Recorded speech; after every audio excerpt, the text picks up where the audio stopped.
It is the agenda for the 21st century you're living in today. For a brave new world where everything that you cherished and held true will no longer exist. So we've reached Tuguegarao City. It's one of the biggest cities in the northeastern coast of the Philippines, also one of the most densely populated. Now, this city is one of the worst hit by Super Typhoon Haima, which was downgraded to a typhoon when it hit the Philippines landmass. Nevertheless, it was a very strong typhoon. In fact, the strongest this year and the strongest since 2013's Super Typhoon Haiyan. Now, we all know Super Typhoon Haiyan, of course, hit the central part of the Philippines. It destroyed almost the entire region. It killed thousands of people, and weather forecasters were actually expecting Haima to be nearing the strength of Super Typhoon Haiyan. Fortunately, when it made landfall in this area, it had already weakened, but as you can see, it still was able to cause significant damage. Typhoon Haima, the strongest storm to hit the Philippines in 3 years, has killed at least 12 people. Earlier, Haima brought transport and public services in Hong Kong to a standstill. The city issued the number 8 northwest gale or storm signal earlier today, and this is the first time Hong Kong hoisted the signal since 1995. Local observatories said winds over Hong Kong will turn to the southwest gradually this afternoon, and that the number 8 signal is expected to remain in force for the rest of the day. The signal number 8 storm warning was issued at around 6 a.m. ahead of the morning rush hour commute and was in force for most of the day. Citizens don't have to go to work the whole day. Disruption was expected across the city, which was in a lockdown on Friday. Schools and kindergartens are shut. Government services, including immigration and the judiciary, are suspended, and public transport has been affected. It is the typhoon damage that might not be so obvious, but is no less devastating. This typhoon season has coincided with the rice season with disastrous consequences. On the farm Jason Karangian runs with his family, they were partway through the harvest when Haima struck. Already in debt to the bank, now they say they have lost 70% of their crop. We rely on farming to survive. We will have to get more credit and start again. Typhoon Haima has made landfall in the southern Chinese city of Shanwei. Eastern coastal areas of Guangdong province have been battered by strong winds and rain. Aid has arrived in Ilocos Norte for the victims of Super Typhoon Haima. The storm, packing winds of 140 miles per hour, slammed into the Philippines Thursday, toppling trees, power lines, and buildings as it swept across the country. More than 90,000 people were forced to flee, and social worker Lillian Rin says there's now a desperate need for aid.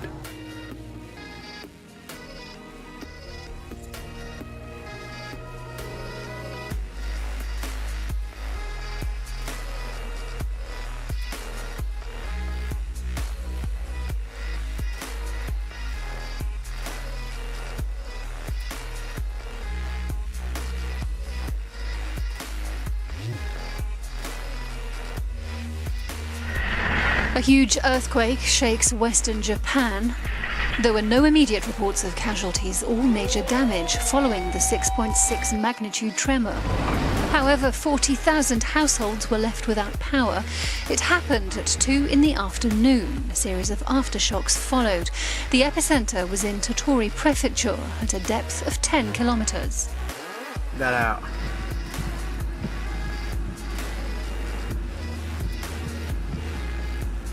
That's what I'm looking at right now. Look at this cloud in the sky. Is that not an angel or what? People dig for water to drink and wash with. This riverbed in southern Madagascar would normally have water at this time of year, but the change in weather patterns as a result of El Nino has left it dry. It's the third consecutive year of drought in the south, and the UN says half the population don't have enough food. 60-year-old Fiamina was hoping to harvest cereal crops this year, but the only thing that's grown are cactuses. Her family are living off berries.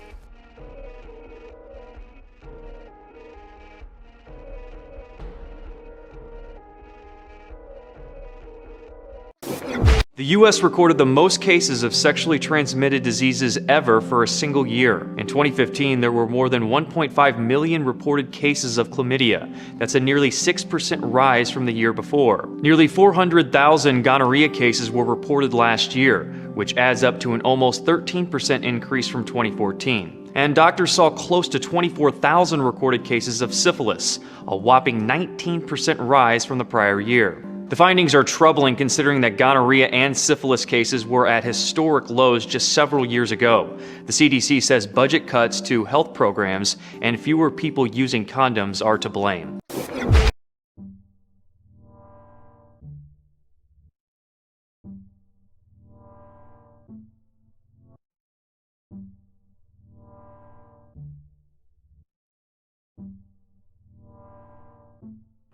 You know, I've been in this country for 33 years, and I've never seen so much hate. Tampa police searching for a killer who dumped a body in the middle of their street.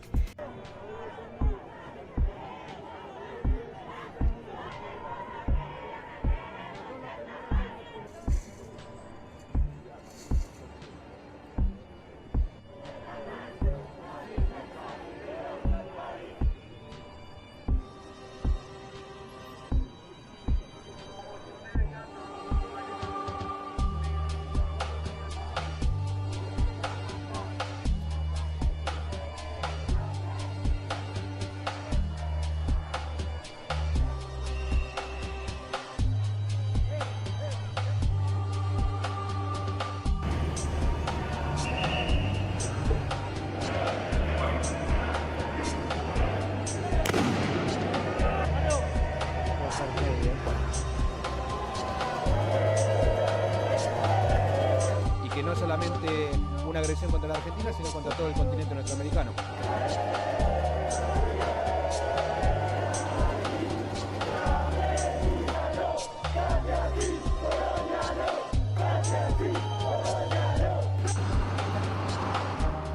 They came rolling up one by one, clowns visiting Mexico for their 21st Latin American convention. But this time round, it wasn't all jokes and smiles. "We're clowns, not killers," they chanted. They're worried about a recent trend of sinister clowns who are terrorizing the public. In Mexico, clubs of clown hunters are springing up on Facebook. These men caught one lurking in the northern city of Monterrey. But normal clowns are also being threatened.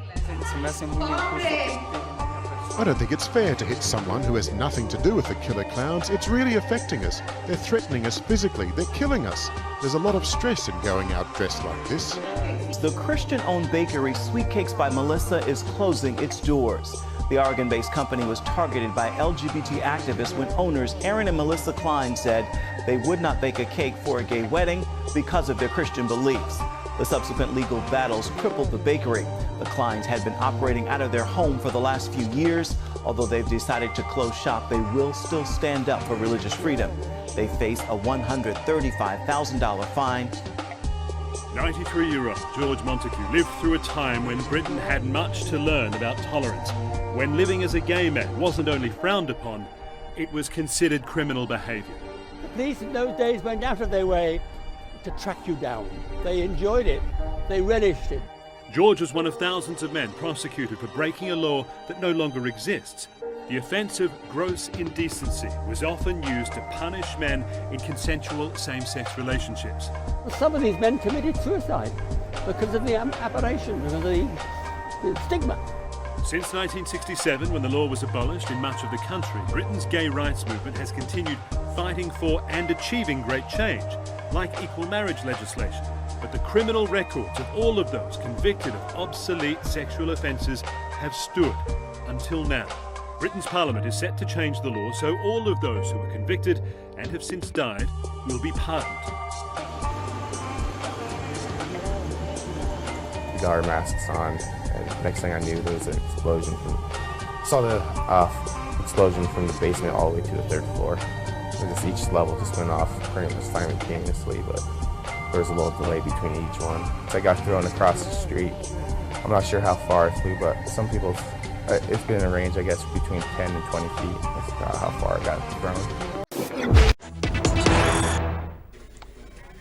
Now we're getting news that the bird flu scare is spreading to Gwalior as well, because here 8 birds have died in the past 24 hours. They have died due to H5N1 in a zoo in Gwalior. Samples have been sent to Jabalpur. 301 species are at risk of being hunted into extinction, mainly for human consumption. According to a recent report, the extensive list includes animals mostly in developing countries in Asia, Africa, and Latin America. Rhinos, chimpanzees, armadillos, bears, and even bats are just some of the animals at risk. Humans have hunted wild animals for centuries, but the trade has become a big problem for the environment as a whole. The study's authors called the situation a global crisis that could change the ecosystems in these areas forever and cause a collapse in food security for millions of people. There's no simple solution, but experts say increasing the legal protection of wild animals, providing alternative foods, and changing international policy would help save at least some of these mammals from extinction. Ladies and gentlemen, I want to make a major announcement today. I would like to promise and pledge to all of my voters and supporters, and to all of the people of the United States, that I will totally accept the results of this great and historic presidential election if I win. All right, Donald Trump and his running mate Mike Pence warning that voter fraud could disrupt the election. The Republican ticket now urging supporters to, well, be their eyes and ears on the ground. As it turns out, voter fraud, it isn't really a myth at all. Harrisonburg, Pennsylvania found that 20 deceased people had somehow re-registered to vote this election cycle. The FBI is actually looking into this case, and this is just in one particular city. A Bay Area man claims members of his own family plan to illegally vote in Florida in November. He's a native of Puerto Rico, but now a resident of Tampa Bay. According to a recent report by the Pew Center, the American voter registration system is in dire need of an upgrade. Approximately 24 million, 1 in every 8 voter registrations in the United States are no longer valid or are significantly inaccurate.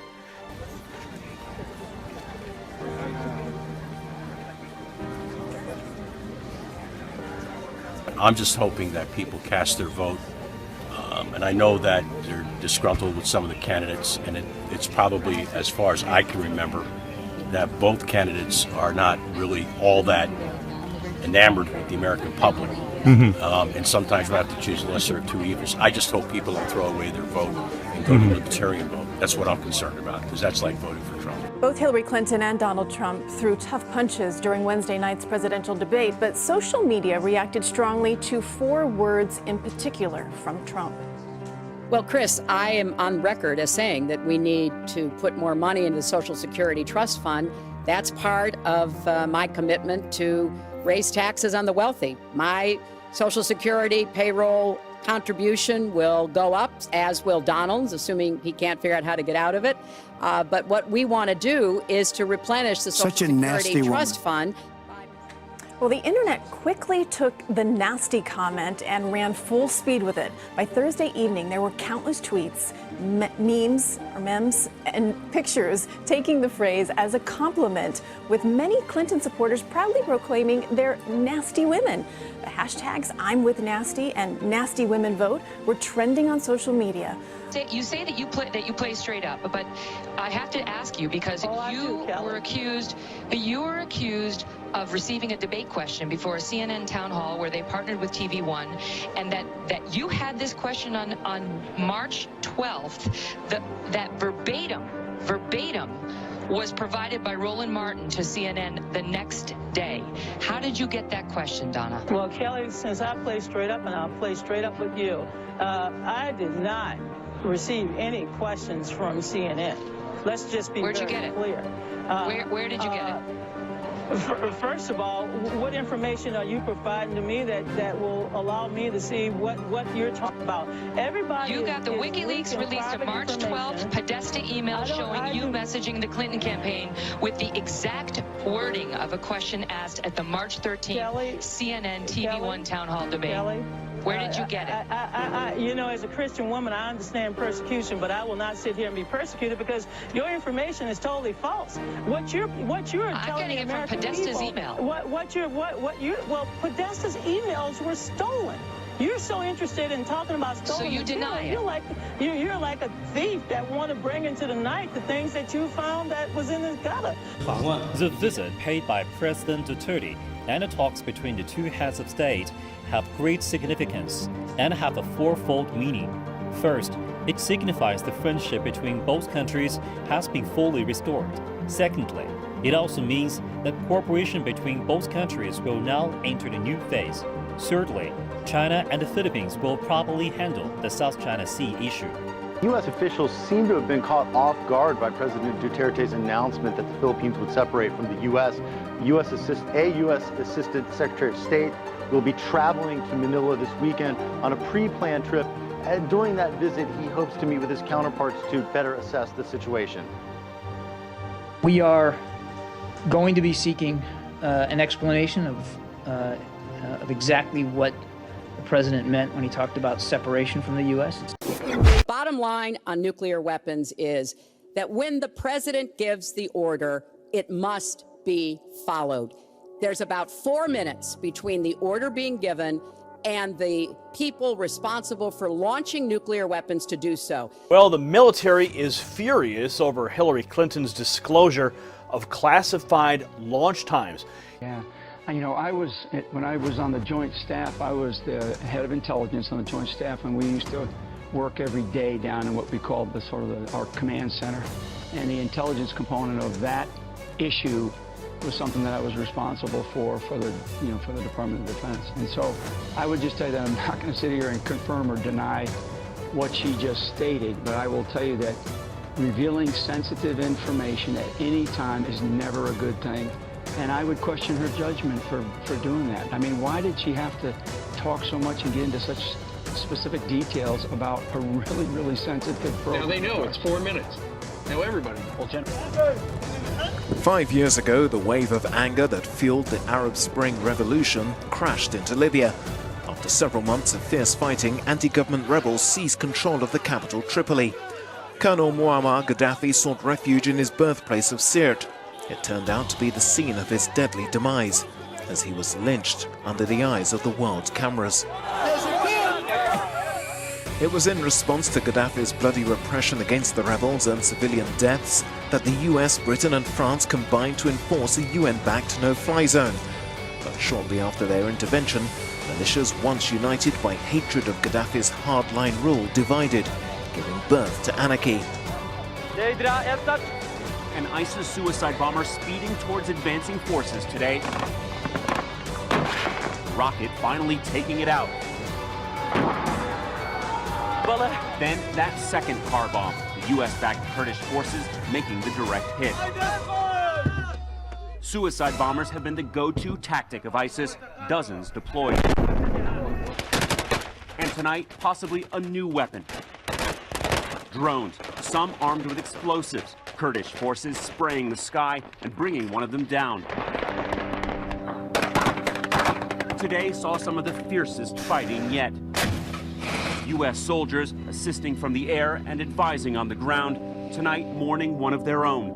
The ceasefire in the Syrian city of Aleppo, which has been in effect since early this morning, has been extended for an extra 24 hours. Meanwhile, there are some reports of forces preventing civilians from leaving the eastern part of the city. The humanitarian corridors opened up by the Syrian army with Russian support are coming under frequent shelling and sniper fire. Civilians who had hoped for a chance to leave to safety are now having to flee in panic. The United Nations says it hopes to carry out the first medical evacuations from eastern Aleppo on Friday. Jan Egeland, the head of the UN's Humanitarian Task Force for Syria, said Thursday's truce in eastern Aleppo could be extended for up to 4 days. The initial 11-hour truce, which is broadly holding in the city, was declared by Russia. Egeland noted the World Health Organization, Red Cross, and civil society groups would carry out the evacuation operation. Baghdad is a virtual fortress. Navigating checkpoints and concrete blast barriers has been the norm for more than a decade. The Mosul offensive, however, is heightening the state of alert even more. Anticipating bombing retaliations for the military advance, securing the nation's capital has become a major priority. And the Chinese Foreign Ministry has called for restraint on all sides to avoid making tensions worse on the Korean Peninsula. I have also noted reports. As for the DPRK using direct missile technology for its launch, as we have said before, the UN Security Council resolution has clear rules. We hope that under the current circumstances, all sides concerned show restraint and avoid actions that would heighten regional tensions. Chairmen of both the House Armed Services and Intelligence Committees are raising a red flag, urging the White House to respond to Moscow's breach of a nuclear weapons treaty.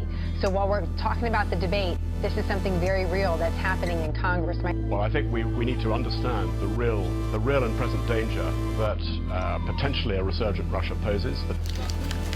Is Kim Jong-un an assassination target? South Korea wants you to think he is. The defense minister says an elite team is on standby to take him out if there's an imminent nuclear threat.